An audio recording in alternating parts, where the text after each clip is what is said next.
Hey everybody, it's Dave and Bo. Bo's excited to show us the new vegetables we planted this week. So I'm just gonna jump right in. This is the first one. This is Japanese black trifle. I planted this a few years ago now, and it has the best tasting tomatoes ever. So if there's one tomato I'm gonna put in, it's a little bit tougher to find. You're probably gonna be a little bit more successful by seed, but Japanese black trifle is delicious. It's roughly the size of a early girl to the champion size tomato, but it's not the same shape. It is kind of like a teardrop shape. It's really cool, great tasting, and I can't talk enough about it. So definitely one if you can find, make sure to put into the garden. That's Bo. My next variety is Beefmaster. Beefmaster is, as you can tell, a beef type variety. So these are going to produce later in the season. Normally we get our first harvest here in Southern California somewhere around 4th of July. We are very early producing, obviously with all the sun and the heat. These produce very, very quickly in the season for us, but it's still like July when everything else starts actually producing much earlier. Our next variety here is one I don't believe I've done before. This is San Diego Red. San Diego Red is generally a smaller tomato, not quite large cherry size. That's Bo's tail there. Not quite large cherry size, but it's not quite the size of Champion either. It does produce quickly. San Diego is south of me by a couple of hours. It generally has more overcast days, less sun, less heat. It's God's country down there, by the way. It's absolutely stunning in San Diego, but it generally has a shorter growing season. So with that, we have generally a smaller tomato. The next variety we have is a Japanese variety, Momotaro, and this is kind of a pinkish variety of tomato, but a wonderful taste. This is only the second time I've grown Momotaro. Bo is wanting to talk about Lemon Boy. Lemon Boy is a full-sized yellow tomato. Yellow tomatoes have less acid to them. They generally are easier on our stomachs to eat and everything, and I think it has a much more milder taste. I've done Lemon Boy a couple of times in the garden. They are heavy producers. They are good tasting tomatoes. You just have to get over them looking yellow. There is one more variety I put in, and this is Black Cherry. Black Cherry is a newer variety that I'm doing, and it is one of the heirloom tomatoes. So I'm looking forward to seeing how those produce. Generally, your cherry tomatoes produce more tomatoes than you could ever wish for, and they tend to seed in the garden as well. So you do have to be careful. You only need one cherry tomato. It's been a couple years since I put one in, but this year I'm going with Black Cherry. Over here, Bo is on Bandini Mountain, if you're old enough to remember that commercial. I have a mixture of peat moss, grow mulch, and amend all together, and so that's what I did here. She's upset at me because I had all the bags stacked up, and she loved being on the bags, just kind of sunning herself, and I think the plastic developed some heat. So she's absolutely loving this soft soil over here. Since we're over here, let's take a look at what's going on. First of all, let's look at the Jedalo Orange. This is Japanese maple Jedalo Orange. I did get some azaleas yesterday. I don't know if I'm going to show those in this video or not, but the azaleas are going to go like back here to add some. The idea is that this is going to be a pathway, and then the azaleas would be over here bordering the pathway. So they'd be underneath the Jedalo Orange. That would protect them from the sun as well. Look how beautiful that foliage. Look how nicely this is branched. Over here as well, look at that beautiful rose. This is from Antique Rose Emporium.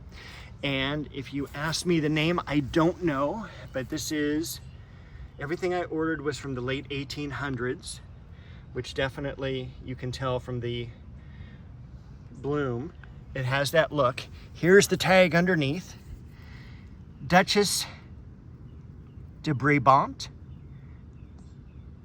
I'm guessing, I don't know. So we'll take a look. You know, you can probably find this on their website. Again, Antique Rose Emporium. All right, we got some Silver Dragon Liriope, which looks great. Underneath this beautifully laced out Bloodgood maple. We have another Bloodgood maple over here, and the tree in the center is a Chiananthus. This is a Chinese fringe tree. Interspersed throughout, just because I haven't planted them yet, are all these cool Japanese maples like Osakazuki, Ariadne, Little Joe, starts with an A, Orium. Back over here is the Dancing Peacock. Look at how great foliage that has. And the Dancing Peacock is going to be like right over here planted. So I'm going to have this kind of passageway going behind the waterfall. So that is my goal, and we will see how quickly I get there. I'll get there, but it just may take a while. We've got a beautiful lace leaf Japanese maple here. Kinesi, I believe is the name. And then back here, look at how crazy that fern has grown. It is right place, and I'm glad I kept it in a container for so long before I could find that right place. I did put it out in the garden years ago, a couple years ago, and it burned where it was. So, and also coming back over here, we've got a maple coming up from the ivy. If you remember, I dug out the waterfall Japanese maple, which was right by the waterfall. It just was not doing well. It was dying back. I threw it over here. It seems to be coming back pretty good. So we will find another place to plant it. We'll see what Bo thinks in a little bit. Over here is the smaller plant here is Sensu, and then the larger, taller one that's engulfed in my magnolia, that is Seryu. All right, other things going on right now. Plumeria's leafing out. We have Deutzia in the back. We have a cedar right here, which I'm hoping will get enough shade. New Guinea impatiens, carnations, the Shastas are getting ready to bloom. Of course, we got Shishigashira over here, another New Guinea impatient with that variegated foliage kind of brightening up that area. So good planting, Dave. We even have a Shasta daisy coming into bloom here. So that is awesome. The giant shrub here is a pomegranate. And below that is yarrow. Over here, another Japanese maple. This is Jordan, which is a Shirasawanum variety. Variegated geranium behind it. Chamaecyparis chiramen behind that. Take a look at the Gemini tree rose. That is just amazing how many buds and blooms are on that. As far as yard work goes this week, I mostly worked on the hedge back here of the ligustrum, the wax leaf privet, pulling a lot of ivy down from the plants, pulling a lot of, it's asparagus fern is growing up in between. There's some ivy on the fence I pulled down. Needless to say, I filled up the barrel already. We've got, what other thing is going over here? The geranium, cranesbill over here. Back over here also, we've got, I can't remember, Simicifuga? Don't quote me on that. That's the little plant that's blooming in the background there. It's related to Heuchera. And then over here is the Weigelia I just planted last week. Back over here, I do have some of the more vegetables I need to get planted. Bell pepper, squash, watermelon, and we've got the azaleas there that are blooming off to the right. We'll take a quick look. Over here, the Angelonia is doing great. The catmint is also doing great. That's Bo's favorite. Look at the daylily blossoms coming up, the buds. So that's going to be in bloom very soon. A lot of blooms on the society garlic here. Again, kind of a maybe underused plant. The worst thing about it is it smells like garlic, so not too close to people. It's great for back in the landscape. Does need to be pruned back about once every year or two. Over here, red dragon Japanese maple. This is Indian summer.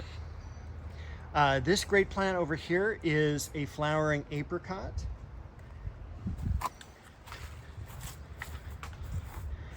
This is peach and nectarine, genetic dwarf. Just a few blooms left on the Cecile Brunner. Begonia, dwarf hemlock. That beautiful blossom there is a chocolate cosmos. Rose blue girl is just about done. This variety is Sonia. Got a whole bunch of lamb's ears down below. And also, I've got some gladiolas in bloom. Take a look at this. Not in bloom. They're budded up, beginning to show color. So that's terrific. A lot of buds coming up. This is a rose called Rio Samba. And I was going to show you back here. This is perfect moment. Look at the lilies that have gotten 4 feet already. Fragrant plum. Sweet pea bush. Garden parties coming into bloom again. This is Santolina. It's a herb. It's sold as an herb, I should say. You can't really use it in cooking. It's actually used in potpourri, but because it's got that heavily scented foliage, and believe me, it's heavily scented, so be careful when you transport that and touch it and prune it. It will funkify your garden. The multi-grafted plum tree. We've got the cool oriental lilies coming up.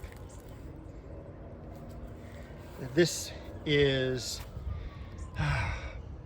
I never remember, it's either Chrysler Imperial or Oklahoma. And I always think it's one or the other. They have the same parents, actually. It's actually the same parents. Chrysler Imperial, Oklahoma, and Mr. Lincoln all have the same parentage. But they have slightly different attributes. And I think I'm gonna go with Chrysler Imperial this week. This is a rose called 49er, beautiful bicolor. And we finally have some duet coming into bloom. This is an old rose from the 1950s. And it's, I think, underutilized. It's got kind of a cool wavy foliage to it, very disease resistant, and blooms a lot. All right, I think that is oh, no. There's one more thing I want to show you. Look at how many blooms, as I get out of the way, are up on the not Japanese, this is the sambac or Arabian jasmine. So we've got a whole bunch of blooms that have opened up. This is generally as good as the plant looks. It is not an attractive landscape plant. However, the flower, absolutely stunning, super fragrant. This one is called Grand Duke. It's a cultivar. Normally, they're just a single blossoms, 5 petals. This one's a double. And it's done really good. I've had it in the ground for about 3 years. Again, not an attractive landscape plant, but great if you intermix it with other plants. So I think that's everything for this week. We're gonna go say so long to Bo one last time as she finds the other catmint there. Goodbye, Bo. Have a great week. Happy gardening, everyone.